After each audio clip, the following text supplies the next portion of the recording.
មិនដឹងថាផ្ទុះអ្វីឮសូរតែប៊ុំផ្ទះថ្មមួយខ្នងសង់ជាប់ដីត្រូវខ្ទេចខ្ទីបាក់រលំគ្មានសល់ប៉ុន្តែសំណាងល្អដែរដែលម្ចាស់ផ្ទះមិននៅព្រោះរវល់ជូនប្អូនទៅទិញឡាននៅឯភ្នំពេញបាត់ចំណែកឯកូនកូននាំគ្នាទៅរៀនអស់មើលគ្រូតិចតិចអស់លីណាងទៀតមកលក់ដូរមកទៀតទុកក្រោយមើលដល់ទឹកគេណានៃណោតិចដល់ចូលចិត្តជាពីការថែហ្នឹងគឺខាងភូមិបណ្ដាកាហ្វាក្រុមអាវុធហើយម្ចាស់ផ្ទះមានរឿងរងគ្រោះទេម្ចាស់ផ្ទះបានទៅធ្វើណាទៅខាងភ្នំពេញអស់ហើយគាត់បើកឡានទៅភ្នំពេញអស់ហើយហ្នឹងគាត់អត់នៅផ្ទះទេហើយកូនគាត់ទៅរៀនអស់ហើយថ្ងៃហ្នឹងម្ចាស់ផ្ទះគាត់បានទៅនេះទៅភ្នំពេញទៅទិញឡានឲ្យប្អូនគាត់ហើយហ្នឹងគាត់បាននៅផ្ទះផងផ្ទះថ្មមួយខ្នងប្រាក់បាក់អស័យសង់ជាប់ដីត្រូវបាក់រលំខ្ទេចគ្មានសល់ខូចខាតស្ទើរតែទាំងស្រុងបន្ទាប់ពីមានសម្លេងផ្ទុះ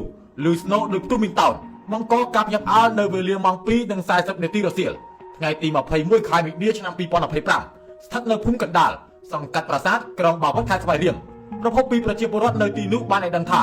នៅពេលកាត់ហេតុគាត់បានឮសូរសម្លេងផ្ទុះលាន់ស្នូយ៉ាងខ្លាំងហើយបានធ្វើឲ្យផ្ទះថ្មមួយខ្នងបាក់រលំខ្ទេចខ្ទីស្ទើរគ្មានសល់ប៉ុន្តែក៏សំណាងល្អដែរដែលថ្ងៃនេះម្ចាស់ផ្ទះមិននៅដោយរវល់ជូនប្អូនទៅទិញឡានថ្មីចំណែកឯកូននាំគ្នាទៅរៀនអស់បាននៅផ្ទះជុំគ្នាដូចរាល់ថ្ងៃបែបមិនរស់ទេមើលទៅព្រោះសំបីតែសសរចាក់បេតុងកម្រាស់ក្រាស់ជញ្ជាំងថ្មក៏បាក់ខ្ទេចខ្ទីគ្មានសល់ជុំវិញហេតុការផ្ទុះបណ្ដាឲ្យផ្ទះថ្មមួយខ្នងរងការខូចខាតស្ទើរគ្មានសល់គេនៅមិនទាន់ដឹងថាផ្ទុះអ្វីឲ្យពិតប្រាកដនៅឡើយគណៈសមាជិកកំពុងតែបើកការស្រាវជ្រាវខ្ញុំបាទសីហាពីរីករាយញូ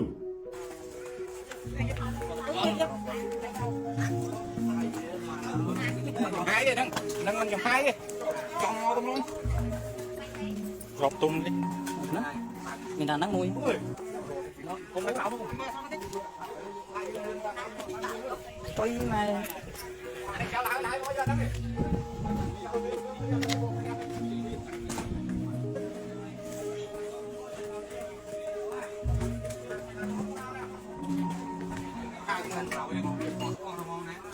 ពេលអស់រឿងមិននៅទីប្រយ៉ាងហ្នឹង